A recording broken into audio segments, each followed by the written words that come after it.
আসসালামু আলাইকুম। 18 বাংলার গ্রামগঞ্জের খবরে সবাইকে স্বাগত জানাচ্ছি। আমি নাজিয়াত সোহেরিন। শুরুতেই সংবাদ শিরোনাম। ক্ষতি পুষিয়ে নিতে আশুলিয়ার শিল্পাঞ্চলে ছুটির দিনেও বেশ কিছু পোশাক কারখানায় চলছে উৎপাদন। সকাল থেকে কাজে যোগ দেন শ্রমিকরা। গণহত্যাকারীদের রাজনীতি করার অধিকার নেই বললেন জামায়াতে ইসলামীর আমির ডাক্তার শফিকুর রহমান।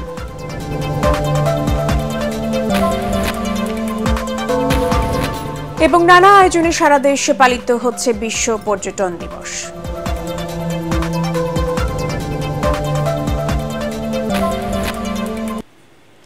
শুনছিলেন সংবাদ শিরোনাম, এবারে বিস্তারিত। ক্ষতি পুষিয়ে নিতে আশুলিয়ার শিল্পাঞ্চলে আজ ছুটির দিনেও বেশ কিছু তৈরি পোশাক কারখানায় উৎপাদন চালু রেখেছে মালিক পক্ষ। যে কয়টি কারখানা খোলা রাখা হয়েছে সেগুলোতে সকাল থেকে শ্রমিকরা কাজে যোগ দেন। ছুটির দিনে কাজ করে শ্রমিকরা ওভারটাইমে টাকা পাবেন বলে জানিয়েছেন কারখানা মালিকরা। টানা কয়েকদিনের আন্দোলনের পরে আশুলিয়ায় প্রায় সব গার্মেন্টস কারখানা খুলে দেওয়া হয় বুধবার।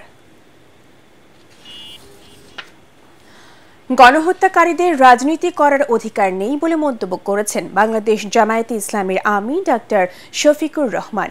বাইরের কারোর সাহায্য নিয়ে নয়, দেশের মানুষের আকাঙ্ক্ষাকে ধারণ করে রাজনীতি করতে হবে বলে মনে করেন তিনি। জুলাই বিপ্লবের পর এই প্রথম 14 বছর পর খুলনায় প্রকাশ্যে জামায়াতে ইসলামীর রুকন সম্মেলনে তিনি এসব কথা বলেন। দলের সেক্রেটারি জেনারেল অধ্যাপক মিয়া গোলাম পরওয়ার সহ অন্যান্য নেতারা এ সময় উপস্থিত ছিলেন।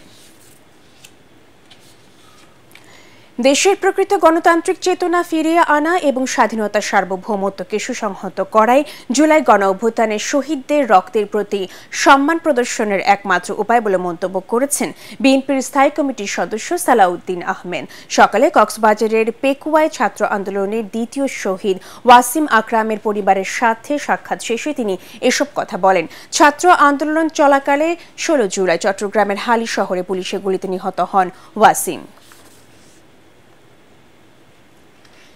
সারা দেশের প্রত্নতত্ত্ব নিদর্শনগুলো সরজমিনে দেখে সংরক্ষণ বিষয়ে একটি নীতিমালা প্রণয়ন করা হবে বলে জানিয়েছেন আইন, বিচার, সংসদ মন্ত্রণালয়, প্রবাসী কল্যাণ ও বৈদেশিক মন্ত্রণালয় এবং সংস্কৃতি বিষয়ক উপদেষ্টা ডক্টর আসিফ নজরুল।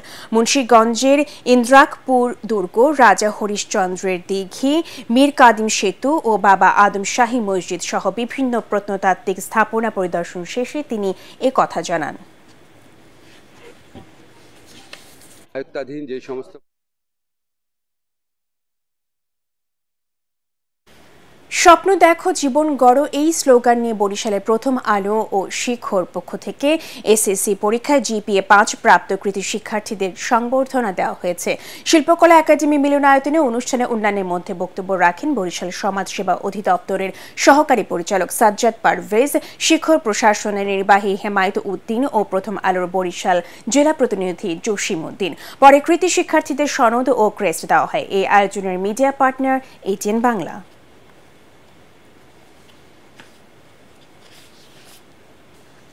কিশোরগঞ্জেও এসএসসি পরীক্ষায় জিপিএ 5 প্রাপ্ত কৃতি শিক্ষার্থীদের সংবর্ধনা দিয়েছে প্রথম আলোর শিখর পরিবার।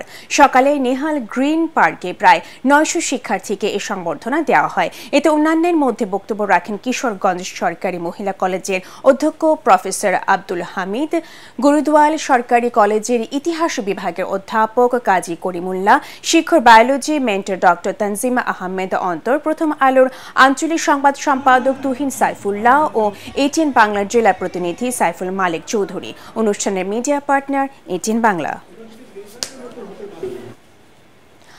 পাচার হওয়া 9 যুবতীকে সাজা ভোগ শেষে বাংলাদেশে ফেরত পাঠিয়েছে ভারত। বিশেষ ট্রাভেল পারমিটের মাধ্যমে গতরাতে বেনাপোল ইমিগ্রেশন পুলিশের কাছে তাদেরকে হস্তান্তর করে পেট্রোপোল ইমিগ্রেশন পুলিশ। ফেরত আসারা কিশোরগঞ্জ, যশোর, খুলনা ও নারায়ণগঞ্জ জেলার বাসিন্দা। তারা বর্তমানে যশোরের একটি শেল্টার হোমে রয়েছে। পরে তাদেরকে পরিবারের কাছে হস্তান্তর করা হবে।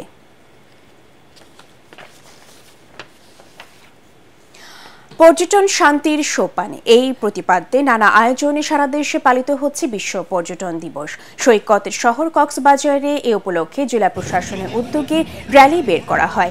র্যালিতে হোটেল, মোটেল ও পর্যটন সংশ্লিষ্ট নানা প্রতিষ্ঠানের কর্মী, ট্যুরিস্ট পুলিশ ও জেলা প্রশাসনের কর্মকর্তা কর্মচারী সহ নানা শ্রেণী পেশার মানুষ অংশ নেন। রাঙামাটিতে পর্যটন হলিডে কমপ্লেক্সের আয়োজনে আলোচনা সভা অনুষ্ঠিত হয়।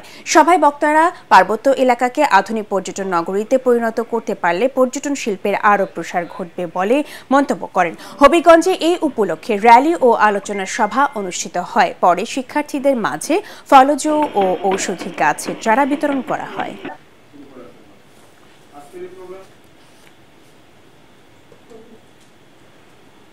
পরবর্তী সংবাদ দেখার আমন্ত্রণ জানিয়ে এখনকার মতো শেষ করছি। এটিএন বাংলা সংবাদ ইউটিউবে দেখতে ব্রাউজ করুন youtube/18 বাংলা নিউজ। ধন্যবাদ সবাইকে।